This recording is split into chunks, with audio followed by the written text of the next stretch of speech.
그것이 너의 올무가 되리라. 아멘. 네, 여러분, 인생 사막이라는 말을 아시나요? 인생 사막. 사막과 같이 사람이 살아나가기 매우 어렵고 고달픈 처지를 이르는 말, 국어사전에 등재되어 있는 명사 단어입니다. 처음 들어보시죠? 인생 사막. 네, 저도 처음 봤습니다. 많은 사람들이 인생을 사막 또는 광야와 같다라고 비유하곤 합니다. 어때요? 여러분들 공감이 되시나요? 인생은 여러분들에게 어떻나요? 사막같이 느껴지시나요? 아니면 광야같이 느껴지시나요? 우리가 살아가는 인생은 사막과도 같고 광야와도 같습니다. 물론 때로는 기쁜 일도 있고 신나는 일도 있어요. 마치 사막을 지나가다 보면 만나게 되는 그 오아시스를 발견했을 때처럼 우리 인생에 그렇게 즐거울 때도 있죠. 그러나 우리가 인생을 살아가다 보면 대부분의 시간은 도저히 언제 끝나는 것인지 끝이 보이지 않는 이 모래밭, 그리고 돌밭을 끝도 없이 가야만 하고 기다려야만 하는 기나긴 그 사막과도 같아 보입니다. 언제나 배고픔과 또 목마름에 고통하는 것이 사막이고, 또 낮에는 타 죽을 것만 같고 밤에는 얼어 죽을 것만 같은 극한의 환경과 싸워야 하는 곳이 이 사막이에요. 그리고 한없이 외로운 길, 홀로 가야 되는 그 길을 끝없이 가야 되는 것이 이 바로 사막입니다. 그래서 사람들은 우리의 인생을 사막이다 또는 광야다라고 비유하는 것 같아요. 마치 사막의 모습이 우리의 인생길과 너무나도 비슷하게 느껴지기 때문일 겁니다. 여러분, 사막에서는 나침반과 같이 나를 인도해주는 누군가가 없으면 길을 잃고 방황하게 됩니다. 사막에서는 누군가의 보호가 없으면 쉽게 포기하고 죽게 되는 거예요. 이스라엘 백성들이 출애굽해서 가나안까지 가는 그 과정에는 반드시 이 광야라는 곳을 지나가야 했습니다. 그리고 지금 이스라엘 백성들은 지금 광야에 서 있어요. 누군가의 도우심이 필요한 상태에 있는 그 백성들이었습니다. 여러분들 지난주 말씀 기억하실 겁니다. 출애굽한 지 3개월이라는 그 시간이 지났어요. 하나님께서 이스라엘 백성들에게 지나온 그 3개월의 시간들을 다시 한번 떠올려 보게 하셨죠. 하나님께서 이스라엘의 적들에게 어떻게 행하셨는지, 하나님께서 이스라엘 백성들을 인도하시는데 어떻게 먹이시고 입히시며 보호하셨는지, 그리고 하나님께로 어떻게 인도해 오셨는지를 떠올려 보게 하셨어요. 이스라엘이 지나온 그 사막길은 도저히 하나님의 인도하심이 없었다면 불가능한 그 3개월의 시간이었습니다. 그리고 이제 하나님께서는 이스라엘 백성들과 계약하기를 원하세요. 지난주 말씀에 계약 사전 작업을 하셨잖아요. 그래서 이제 계약하기를 원하시는 거예요. 너희가 나를 믿고 따르면 내가 너희의 인도자가 되어주겠다. 이게 바로 계약의 내용이거든요. 너희를 지키고 너희를 먹이며 너희를 인도하겠다라고 약속하십니다. 제가 몇 달 전에도 설교하면서 출애굽기의 그 말씀을 가지고 설교하면서 여러분들에게 말씀을 전했어요. 출애굽기는 단순히 이집트를 탈출하는, 이스라엘이라는 그 민족이 이집트를 탈출하는 이야기를 들려주는 것이 아니라 세상이라는 이 애굽을 탈출해서 가나안이라는 하나님의 그 백성, 하나님의 땅으로 그 나아가는 여정의 이야기를 담고 있다라고 말씀을 드렸어요. 표면적으로는 이스라엘 민족이 이집트를 탈출하여서 지금의 이스라엘 땅에 정착하게 되는 그 건국 이야기고 역사 같아 보이지만, 사실 그 이면에 담겨있는 영적인 이야기를 살펴보면 세상이라는 곳에서 노예같이 살아가던 사람들이 자유롭고 하나님의 인도하심을 받는 하나님의 땅, 하나님의 나라, 하나님의 백성이 되는 그 탈출기요 해방기의 이야기라고 말씀드렸던 바가 있습니다. 다시 말하면 세상 사람들이, 세상에 살던 세상 사람이 하나님의 사람으로 변화되는 과정을 그리고 있는 게 이 출애굽기의 내용이에요. 그래서 지난주 말씀에서도 하나님께서는 내가 너희를 어떻게 인도하였는지를 기억해보라 하고 말씀하시잖아요. 하나님께로 어떻게 인도하였는지. 지난주 말씀 이후에 하나님께서는 이스라엘 백성들과 계약을 맺으십니다. 십계명을 주시고, 또 제단에 관한 법, 또 배상에 관한 법, 도덕에 관한 법, 공평에 관한 법, 안식년에 관한 법, 안식일에 관한 법, 절기에 관한 법, 여러 가지 법들을 알려주시면서 하나님께서 계약을 맺으세요. 이스라엘 백성들이 하나님의 백성으로 살아가고자 한다면 지켜야 할 최소한의 가이드라인을 하나님께서 주시는 거예요. 그것을 주시면서 하나님께서 계약하시죠. 내가 말하는 것들, 내가 너희들에게 명령하는 것들을 너희들이 잘 지키고 나를 믿고 따르면 내가 너희들을 인도하는 너희들의 하나님이 되어줄게. 하나님께서 그렇게 계약하십니다. 그리고 이제 그 계약의 끝에 머리에 와서 하나님께서 명령과 약속을 주세요. 오늘 말씀이 이 계약의 끝에 나오는 말씀이거든요. 너희가 나를 잘 믿고 따르면 내가 너희들의 길을 인도하겠다. 하나님께서 약속하십니다. 하나님께서는 이스라엘의 앞길을 인도하시겠다. 내가 너희들의 앞길을 인도하겠다라고 약속하세요. 어떻게 인도하느냐? 오늘 20절 말씀입니다. 내가 사자를 네 앞서 보내어 길에서 너를 보호하여 너를 내가 예비한 곳에 이르게 하리니. 첫 번째로 하나님께서 말씀하실 때에 내가 너의 앞서서 사자를 보내겠다라고 말씀하세요. 여기에서 말하는 사자는 우리가 어흥하고 이야기하는 그 사자, 동물 사자를 이야기하는 것이 아니라 왕이 자신을 대신해서 보내는 그 사신을 이야기합니다. 성경에서는 이 사자가 두 종류의 사자가 나와요. 하나는 하나님의 선지자로서 하나님의 말씀을 대언하는 사자가 나오고, 다른 하나는 하나님을 대신해서 하나님의 말씀을 전하는 천사가 나옵니다. 아마 여기선 천사를 의미하고 있는 사자를 이야기하고 있는 것 같아요.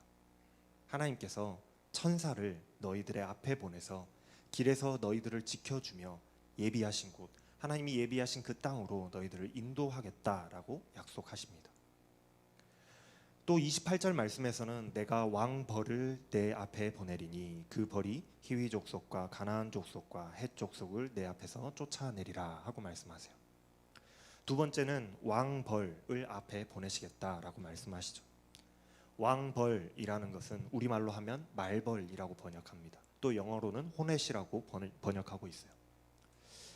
학자들도 이 벌이 도대체 어떤 종류의 곤충인지 어떤 종류의 벌인지 정확히 알지 못하기 때문에 대략 오늘날로 생각해 봤을 때 커다란 벌, 말벌과 같은 커다란 벌일 것이다 추측하고 번역하고 있기 때문에 이렇게 번역하고 있습니다. 이게 뭐 벌이든 아니면 다른 곤충이든 말벌이든 간에 어쨌든 갑자기 왜 하나님께서 말벌을 앞서 보냈다라고 하시는지 이해할 수는 없지만 아마도 그거는 말벌의 아마 특성 때문에 하나님께서 이렇게 말씀하시는 것 같아요. 얼마 전에 인터넷 기사에서 미국의 살인 말벌이라는 기사가 이렇게 나와서 굉장히 떠들썩했습니다. 미국의 그 생태를 교란하는 생태 교란종으로서 엄청나게 거대하고 강력한 말벌이 나타났는데, 이 말벌이 그 벌의 생태계를 파괴할 뿐만이 아니라 사람까지도 죽이는 그 무시무시한 종이라는 그 뉴스가 굉장히 떠들썩하게 나왔어요. 그런데 이 기사가 미국의 이야기임에도 불구하고 우리나라에서 크게 이슈가 됐던 이유는 이 살인 말벌이 한국의 토종 말벌인 장수 말벌이었기 때문에 그렇습니다. 이 장수 말벌이라는 것은 세계에서 가장 큰 말벌이라고 해요. 가장 강력한 말벌이라고 하거든요. 저의 아버지 목사님께서는 제가 어렸을 때부터 소일거리로 이 벌을 조금 키우셨습니다. 그런데 항상 어떤 시기가 되면은 골치 아픈 문제가 생겨났는데 그것이 바로 이 장수 말벌 때문이었어요. 이 장수 말벌은 거의 제 엄지 손가락만큼이나 이 커다란 녀석이거든요. 이만이나 해요. 뻥이 아니라 진짜 실제로 제가 봤습니다. 정말로 이만해요. 그런데 이 장수 말벌의 주식이 뭐냐? 꿀벌이에요. 꿀벌. 뉴스 기사에서도 보면은 이 장수 말벌 10마리 정도만 나타나면 수만 마리의 꿀벌을 죽여버릴 수 있다라고 할 정도니까 엄청난 빌런인 거죠. 이 벌 세계에서는 굉장한 빌런인 거예요. 실제로 이 장수 말벌이 나타나면 순식간에 수십 마리의 벌들을 머리만 이렇게 다 잘라가지고 죽여버렸습니다. 그래서 이 장수 말벌이 나타나는 시기만 되면은 제 아버지가 그 말벌을 잡기 위해서 파리채를 들고 이 벌통 주변을 지키셨던 기억이 나요.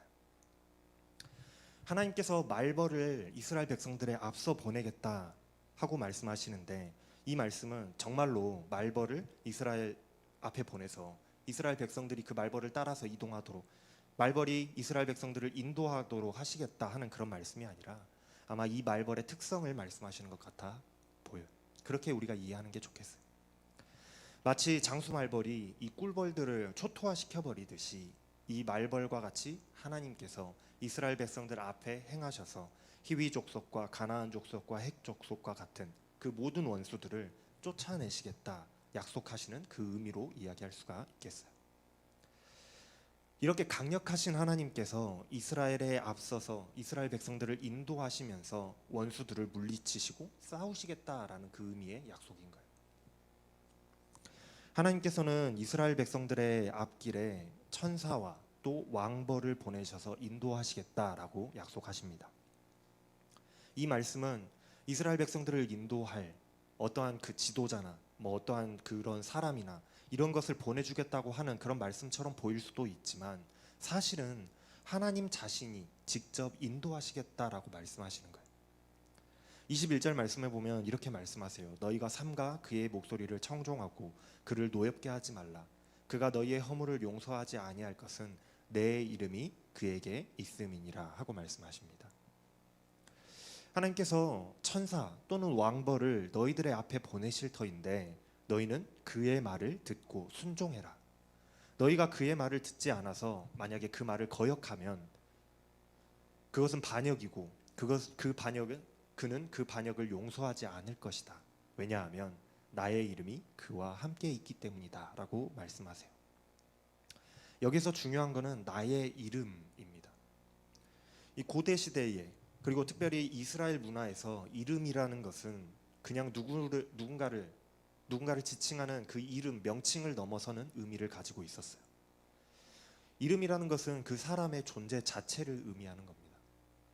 그래서 나의 이름이 그와 함께 있다, 거기에 있다라고 하는 말은 하나님 자신이, 하나님 본인이 거기에 있다라고 말씀하시는 의미인 거예요. 바로 하나님의 임재를 상징하고 있는 의미입니다.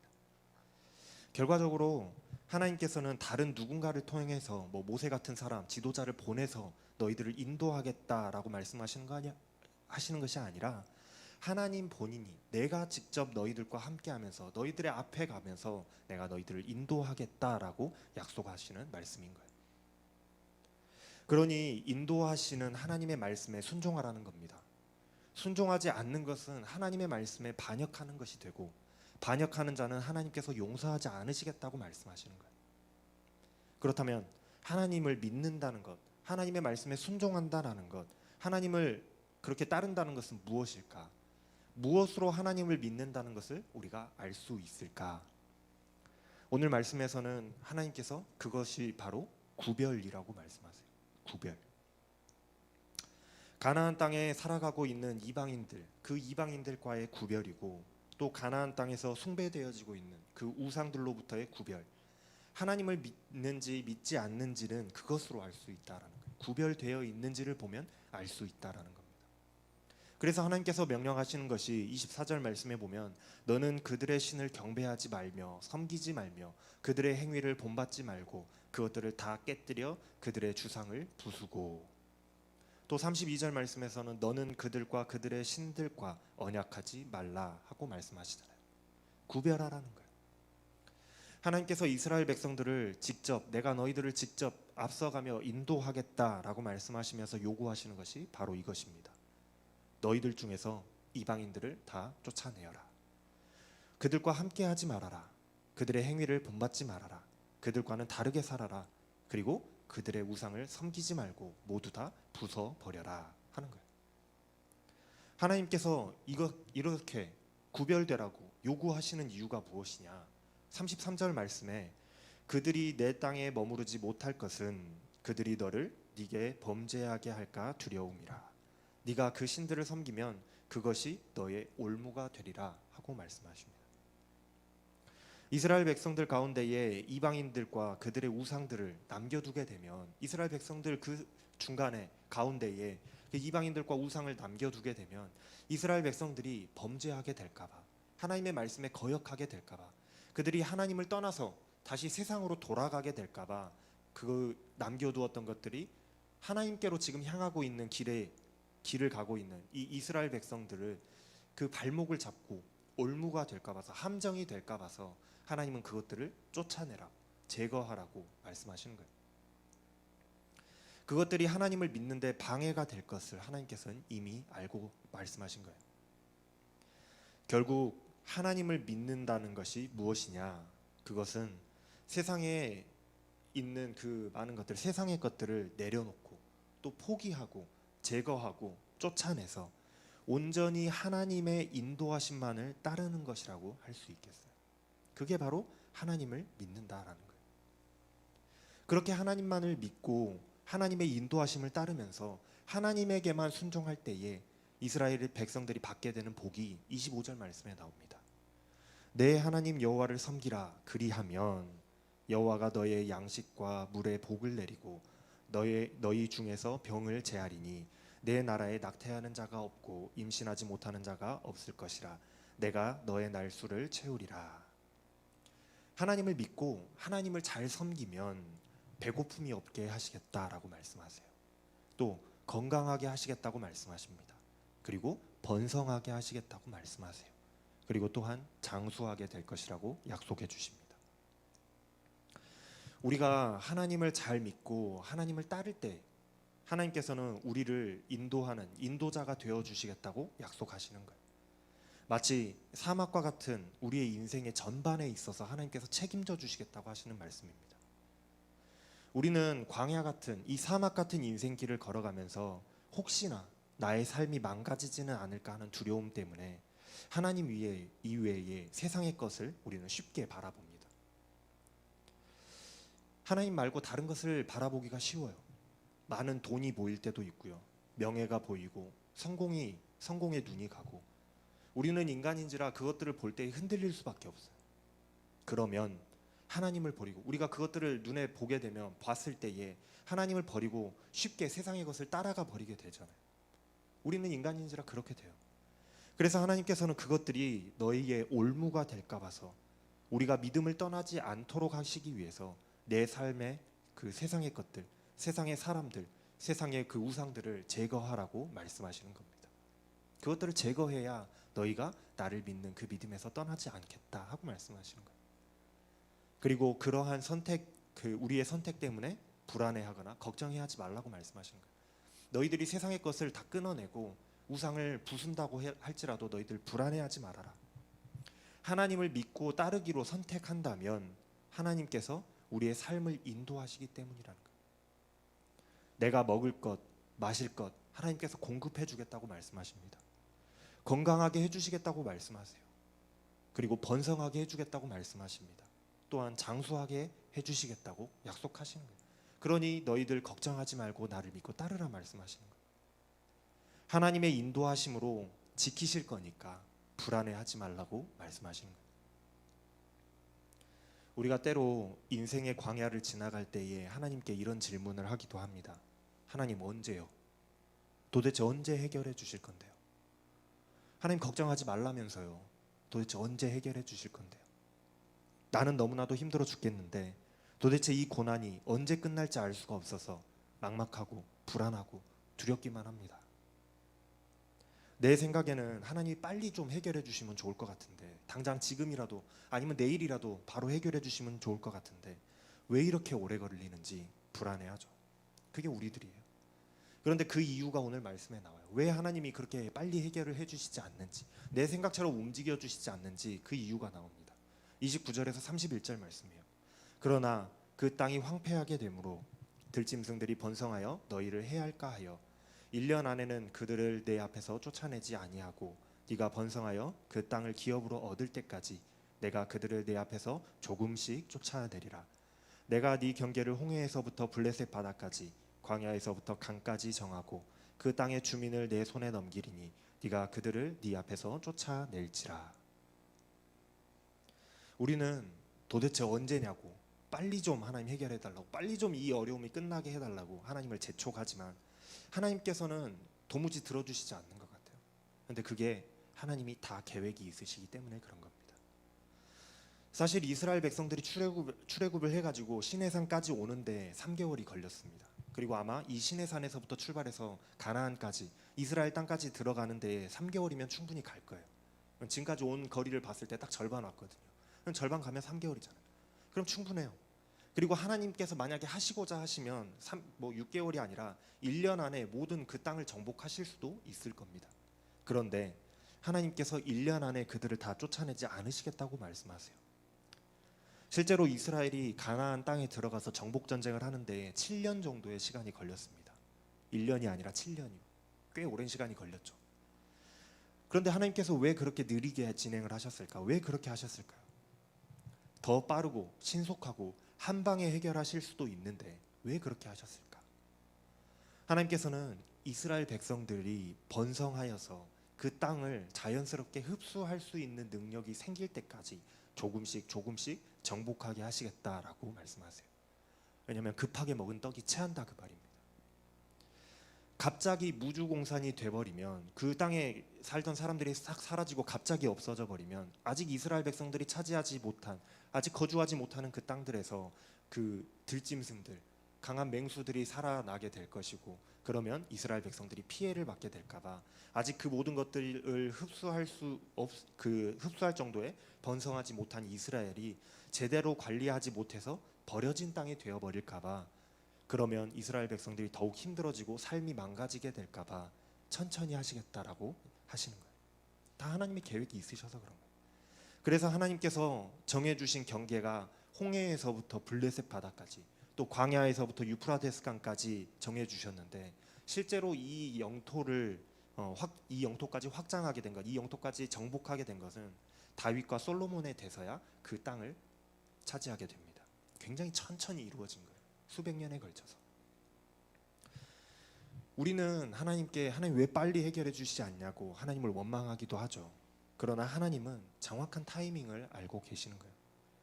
지금 당장 우리가 우리에게 그 모든 것을 해결하시고 그 모든 것을 우리에게 주셔봐야 우리가 그것을 감당하지 못하고 오히려 그것 때문에 해를 입게 될까봐, 우리가 배우고 또 성장하고 감당해질만 할 때까지 하나님께서는 기다리셔서 천천히 우리를 인도하심으로 우리가 그것들을 하나하나 한 걸음씩 차지할 수 있도록 하나님께서 세심하게 인도하시기 때문이라는 겁니다. 사랑하는 여러분, 우리는 광야와 같은 인생길을 살아가고 있습니다. 때로는 지치고 힘들고 외로운 길, 그 길이 우리의 인생길이에요. 우리가 이 광야와 같은 인생을 탈출하기 위해서는 하나님의 도우심이 반드시 필요합니다. 이 광야 같은 인생길을 지나가기 위해서는 하나님의 인도하심이 필요하다는 거예요. 하나님께서는 이스라엘 백성들을 인도하시겠다 약속하셨던 것처럼 우리들도, 내가 너희들의 인생 또한 인도하시겠다 약속하십니다. 여러분의 인생 또한 인도하시겠다고 약속하세요. 애국과 같고 광야와 같은 그 세상 속에서 우리를 인도하셔서 가나안 땅, 하나님이 약속하신 곳, 하나님의 나라요, 하나님의 자녀로 우리를 인도하시겠다고 약속하셨어요. 내가 너희들을 인도하겠다 약속하셨습니다. 우리는 나를 인도하시는 그 하나님을 믿고 순종하며 따르기만 하면 되는 거예요. 하나님께서는 우리에게 말씀하십니다. 세상의 그들과 함께하지 말아라. 그들의 행실을 본받지 말아라. 그들의 신을 섬기지 말아라. 하나님께서는 우리가 하나님을 믿는 그 믿음을 보이시기를 원하세요. 너희들이 그 세상의 것들을 다 버리고 나를 믿는, 나를 따르는 그 믿음을 보여라 하고 원하십니다. 우리가 이 세상 속에서 구별돼서 세상을 본받지 않고 그들과 함께하지 않으며 세상의 신을 섬기지 않고 온전히 하나님만을 바라보는 믿음을 보이기를 원하신다라는 거예요. 우리가 그렇게 하나님만을 바라볼 때에, 내가 하나님만을 믿고 따라갈 때에 하나님께서는 우리를 인도하는 인도자가 되어주시겠다고 약속하시고 있는 겁니다. 사랑하는 여러분, 우리의 인생길이 험난하여서 비록 광야와 같이 느껴진다고 할지 모르지만, 그러나 이 광야 같은 세상 속에서 나를 인도하시겠다고 약속하신 하나님의 약속을 믿음으로 끝까지 하나님을 신뢰하는 우리들이 다 됐으면 좋겠습니다. 우리가 하나님을 믿고 신뢰할 때에 하나님께서는 우리를 예비하신 그곳으로 인도해 가실 거예요. 차근차근 한 걸음씩 적당한 필요를 따라 우리를 먹이시고 입히시며 또 강하게 하시고 또 번성하게 하실 겁니다. 그러니까 여러분들, 지금 내 인생이 너무나도 힘들고 어렵고 많은 고민이 있다고 할지라도, 광야같이 느껴진다고 할지라도 여러분들 불안해하거나 초조해하지 마세요. 하나님은 절대로 실수하지 않으십니다. 하나님의 인도하심으로 이 인생 사막을 탈출하여서 평안하고 행복한 인생을 살아가는 여러분들이 다 될 수 있기를 주님의 이름으로 축원합니다. 기도하겠습니다. 사랑의 하나님, 사막과 같이 메마르고 힘든 인생길을 걸어가고 있는 우리들에게 내가 너희들을 인도하겠다 약속해 주시고, 또한 내가 인도할 테니 너희들은 나를 따르라고 말씀하시니 하나님 참으로 감사합니다. 하나님, 인도하시는 하나님을 신뢰함으로 믿음으로 순종하며 살아가게 하여 주시옵소서. 그래서 우리가 세상을 떠나게 하여 주시고 우상의 것들을 버리게 하여 주시고 온전히 하나님만을 따르면서 살아갈 수 있게 하여 주시옵소서. 그래서 하나님이 나를 인도하심과 또 하나님이 예비하신 복을 누리며 살아갈